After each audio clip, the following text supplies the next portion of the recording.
Assalamualaikum warahmatullahi wabarakatuh. Selamat pagi Pak Pitono, selamat pagi Bu Retno. Nama saya Rika Rama Aulia dari kelas C dengan NIM 1104623082.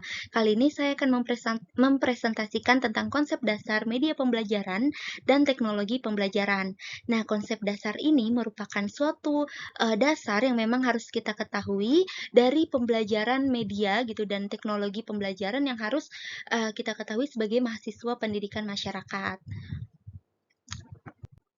Apa sih media pembelajaran dan teknologi pembelajaran itu? Media pembelajaran adalah alat atau bahan yang digunakan untuk membantu proses pembelajaran baik secara fisik maupun digital. Jadi dia juga ada kayak buku teks gitu, terus juga ada audio visual juga ada, terus juga video gitu juga ada. Nah, teori dari media pembelajaran ini itu yang pertama ada prinsip komunikasi yang menentukan penyampaian pesan yang efektif seperti perencanaan, pelaksanaan, dan evaluasi yang cermat. Yang kedua, teori beban kognitif. Perancang media pembelajaran harus mempertimbangkan beban kognitif ketika merancang materi untuk mengoptimalkan pembelajaran. Yang ketiga, prinsip konstruktivis yang menekankan konstruksi pengetahuan aktif peserta didik melalui interaksi dan kolaborasi. Nah, yang keempat, memilih media yang tepat. Nah, sedangkan teknologi pembelajaran adalah alat aplikasi dan sumber daya yang dirancang untuk meningkatkan, memfasilitasi, dan mengubah pengalaman belajar mengajar dengan alat digital seperti VR atau AR.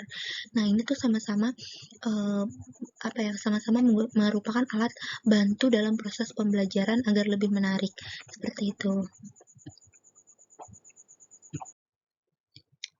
Nah, media pembelajaran dan teknologi pembelajaran contohnya itu seperti apa sih? Di sini saya mengambil contoh dari audio visual. Audio visual ini seperti gambar dan juga bisa mengeluarkan suara gitu, seperti halnya film ataupun video. Nah, ini juga ada contoh dari wilayah rumah saya, yaitu warga Pondok Bambu mengadakan kegiatan nonton G30 SPKI bersama di lapangan pada setiap tanggal 30 September malam untuk mengenang para pahlawan revolusi yang telah gugur. Nah, manfaat dari diadakannya kegiatan menonton film bersama ini tuh apa sih gitu kan? Jadi manfaatnya itu meningkatkan pemahaman yang mendalam tentang suatu sejarah. Jadi kita nih sebagai anak muda gitu, generasi zaman sekarang gitu ya, kita harus tahu juga nih tentang sejarah gitu.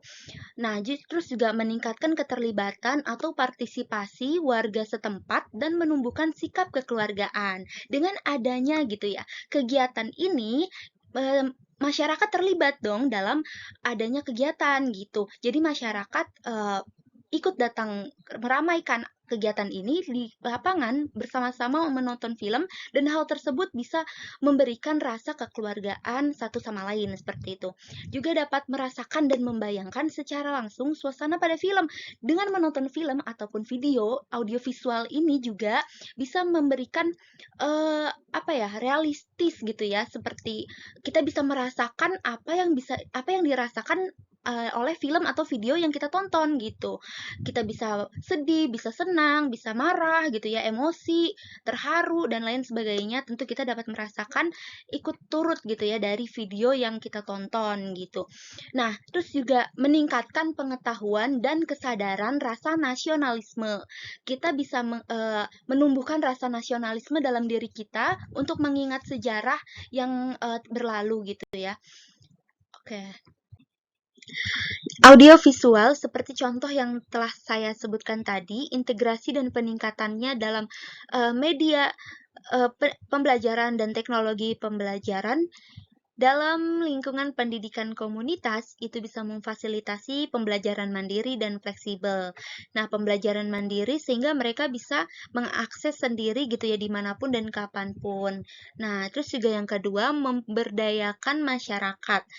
Dengan adanya media pembelajaran dan teknologi pembelajaran yang sudah diterapkan kepada masyarakat, khususnya lingkungan pendidikan komunitas, dapat memberdayakan masyarakat dari pemahaman dan kemampuan yang memang mereka dapatkan dan mereka pelajari dari pembelajaran tersebut yang menggunakan teknologi dan media pembelajaran seperti itu.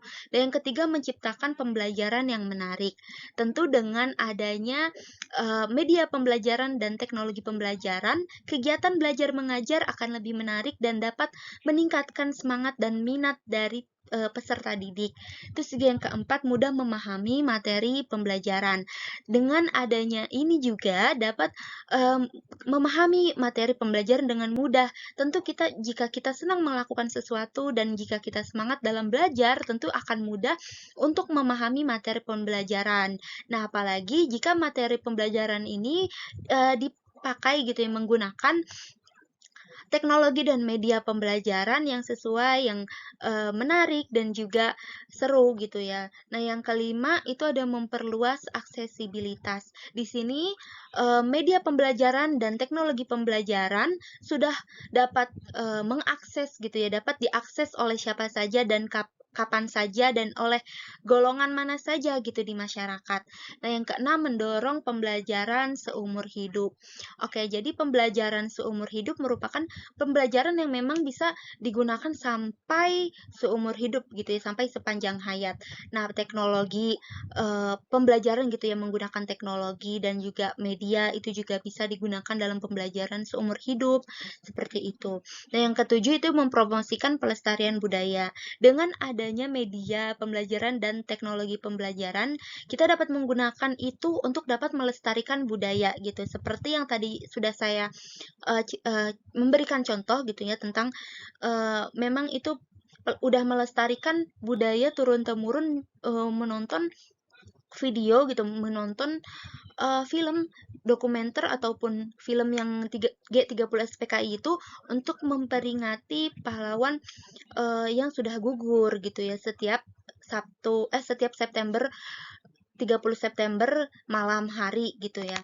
Terus juga yang kedelapan, pembangunan berkelanjutan. Nah, pembangunan berkelanjutan berarti alat ataupun bahan yang sudah diberikan oleh pengajar gitu untuk meningkatkan peserta didik ataupun komunitas itu diharapkan dapat membangun diri gitu ya, membangun suatu pemahaman dan juga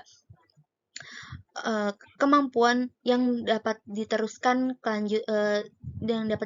dan berlanjut gitu ke depannya, seperti itu.